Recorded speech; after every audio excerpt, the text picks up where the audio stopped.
everyone, I'm Alexa Dunn, and today I'm going to be talking about some binge-worthy books. Surprisingly enough, for my first book talk, I am not going to talk about YA, despite being the genre that I love and write. When I'm drafting or actively working on a book, in this case I'm working on line edits for my book Brightly Burning, I find it difficult to read in the YA genre. It's too easy to get distracted by other people's beautiful books while I'm working on mine. So when I'm working on my books, I love to binge read nonfiction, adult thrillers, and celebrity memoirs, believe it or not. Right now, I am on an adult mystery thriller suspense kick. So I'm going to be sharing 3 of my recent reads that I really enjoyed. I literally tore through them. I think I spent 2-3 days max reading each of them, and I stayed up way too late. I've definitely been rocking some under-eye circles this week. The first book I read, Before the Fall by Noah Hawley. That name might sound familiar if you're a television fan. Noah Hawley is the showrunner and executive producer of Fargo and Legion. These are 2 of my favorite television shows. So when I saw that Noah Hawley also wrote fiction, I had to read. The clincher was that this book centers around a plane crash. It's super morbid, but I am fascinated by plane crashes. I think I've watched over 50 hours of plane crash documentaries. Yes, I'm a little strange, but I find them fascinating. Like most normal people, I am scared of dying in a plane crash because who wouldn't be? So I find documentaries that investigate what happened and do dramatic reenactments almost soothing. I know the worst that could happen, why it happened, and most importantly, how the industry took safety precautions after things happened, that it puts my mind at ease. As a sidebar, if you want to watch these documentaries, they're all on YouTube, so just search for Mayday or Air Crash Investigation. There are something like 8 or 9 seasons of this show. It's a Canadian documentary series, and it is amazing. But back to Before the Fall. It's about a private plane crash with only 2 survivors. A 40-something-year-old man who's an artist, and a 4-year-old boy.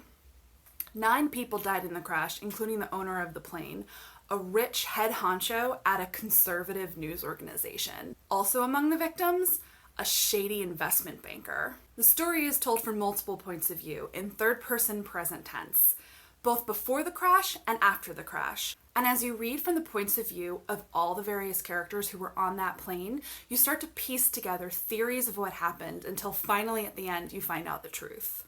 Hawley crafts vivid characters that are really easy to care about.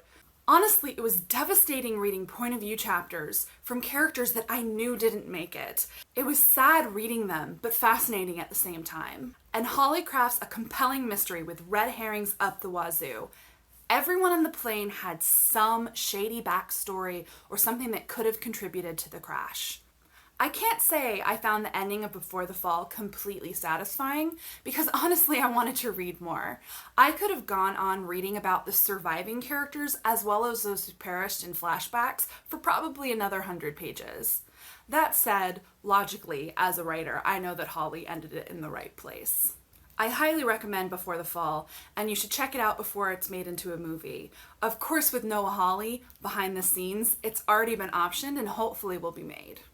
After finishing Before the Fall, I was starving for another page-turning thriller.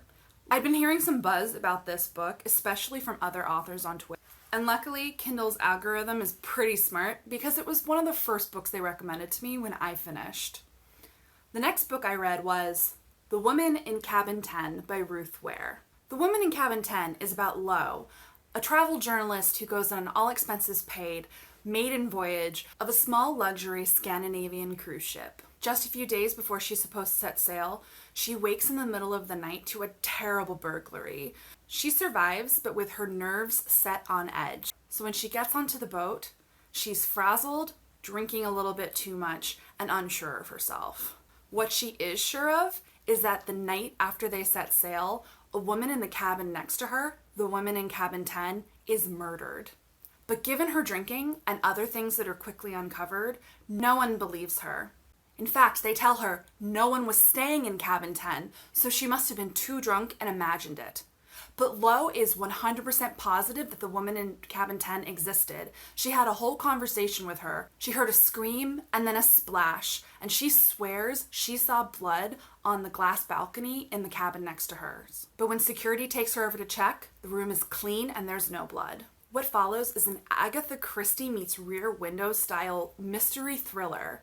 The woman in cabin 10 is told in first-person past tense, making it easy to get right into Lo's shoes and feel like you're solving the mystery alongside her. I both was convinced that Lo was correct in telling the truth, but also had moments of doubt as contradictory evidence was presented. I was constantly guessing who done it and why, who is the woman in cabin 10 and what happened to her. One thing I really liked about the woman in cabin 10 is that you find out the twist at about the 60% mark. At least that's what it is on my Kindle. The mystery is solved, but from then on out, the rest of the book is figuring out the why and figuring out how Lo is going to survive all of this. I definitely recommend The Woman in Cabin 10 if you like Murder on the Orient Express type mysteries with a dash of Rear Window. I tore through The Woman in Cabin 10 and I couldn't stop reading, so I relied on Amazon Kindle suggestions to pick my next read, which, admittedly, I purchased because it was only $2.99. At $11.99 a book, my adult thriller habit is starting to become expensive. So the next book I read was The Perfect Stranger by Miranda. Like The Woman in Cabin 10, this is a first-person past tense thriller told from the point of view of a disgraced journalist who's running from her past. She moves to a small, obscure town in western Pennsylvania and becomes a teacher. But then, a woman is discovered assaulted by the lake and her roommate disappeared. Only when she reports the disappearance of her roommate, she realizes she's thin on details, she doesn't know much about her, and the police start to doubt that her roommate ever existed. The main character, Leah, launches her own investigation to prove that her roommate Emmy existed and that something terrible has happened to her and she needs help. It's hard to talk more about The Perfect Stranger without giving a lot away, but needless to say, I was gripped by the story. Leah is an imperfect character, bordering on unlikable at times, and the mystery of why she had to leave her job in Boston as a journalist is doled out in bits and pieces. You go from sympathizing with her at one moment to hating her the next, ultimately to understanding. And of course, her history plays into the story at large in ways that I can't share. The book is atmospheric and feels claustrophobic in all the best ways. Plus, there's a pretty juicy romance too. But the romance never overshadows the mystery, though I guess it helps that her love interest is a cop. I definitely recommend Miranda, and in fact, I've already bought her other book, All the Missing Girls, and I'm looking forward to reading it. This book habit is really adding up. I think I've spent $40 on books in a week. So if you're interested in reading these, by all means, buy them like I did, but you also might want to try your local library. These books are compulsively readable, and that's why I'm telling you all about them. So again, I totally recommend Before the Fall by Noah Hawley, The Woman in Cabin 10 by Ruth Ware, and The Perfect Stranger by Miranda. Happy reading, everyone. Bye!